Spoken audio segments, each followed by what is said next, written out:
Hello दोस्तों, आप सभी का स्वागत है। दोस्तों, इस बात से बिल्कुल भी इनकार नहीं किया जा सकता कि जो आने वाला समय है, इसमें बहुत सारी वैकेंसीज़ झारखंड में आने वाली हैं। जी हाँ दोस्तों, यह बात बिल्कुल सही है। अभी भले ही सोनी कुमारी के केस को लेकर बहुत सारी समस्याएँ यहाँ पे आ रही हैं, लेकिन ये श्योर है कि जो आने वाला टाइम है, इसमें बहुत सारी वैकेंसीज़ आने वाली हैं। दोस्तों, शिक्षा नीति के बारे में तो आपने सुना है कि अब झारखंड में जो शिक्षा नीति या फिर किसी भी राज्य में जो शिक्षा नीति लागू होगा, ठीक है, तो उस शिक्षा नीति के पहले जो झारखंड में है, उसमें जितनी भी नियुक्तियां हैं वो करानी पड़ जाएंगी। जी हाँ दोस्तों, ये बहुत बड़ा अपडेट है। तो इसी के रिगार्डिंग हम आपके लिए आज इन्फॉर्मेशन लाए हैं। तो चलिए आज जानते हैं। दोस्तों, आगे बढ़ने से पहले आप सभी से एक रिक्वेस्ट है कि चैनल पर अगर फर्स्ट टाइम विजिट किए तो सब्सक्राइब करके बेल आइकन दबा लीजिएगा, क्योंकि जो भी अपडेट्स होता है यहाँ पर हम लाते रहते हैं। तो चलिए आज का टॉपिक शुरू करते हैं। तो दोस्तों, चलिए आपको बताते हैं सब कुछ बैक टू बैक।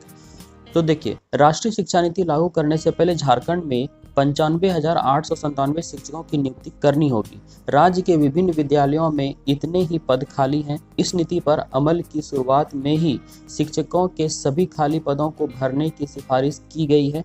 झारखंड सरकार कैसे और कब तक नियुक्तियां करेंगी, इसके लिए केंद्र सरकार ने एक समयबद्ध योजना बनाने का प्रस्ताव दिया है।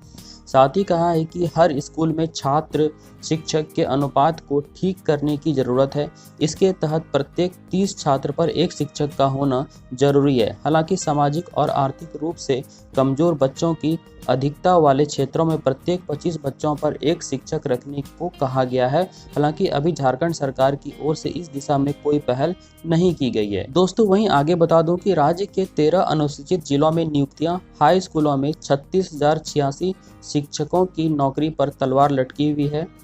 झारखंड हाईकोर्ट द्वारा नियोजन नीति रद्द करने के फैसले का असर इन शिक्षकों पर पड़ेगा। हालांकि फैसले के विरोध में राज्य सरकार ने सुप्रीम कोर्ट जाने की इच्छा व्यक्त की है। अगर इन शिक्षकों की नौकरी जाती है तो शिक्षकों के करीब 1 लाख पद रिक्त हो जाएंगे। दोस्तों, आगे बता दूं कि नई शिक्षा नीति में पारा शिक्षकों को भी हटाना होगा। शिक्षकों की नियुक्ति का लक्ष्य झारखंड सरकार के लिए कठिन होगा। नई शिक्षा नीति में पारा शिक्षकों की सेवा मार्च 2020 से समाप्त हो जानी है। गौरतलब है कि राज्य के अधिकतर स्कूलों में कमान पारा शिक्षकों के पास ही है। राज्यों में अभी 65,000 पारा शिक्षक हैं। मार्च 2022 तक स्थायी शिक्षक नहीं बन पाने की स्थिति में इनकी नौकरी चली जाएगी। वही शिक्षा मंत्री ने इस संबंध में क्या कहा, उसको भी हम लोग जानते हैं।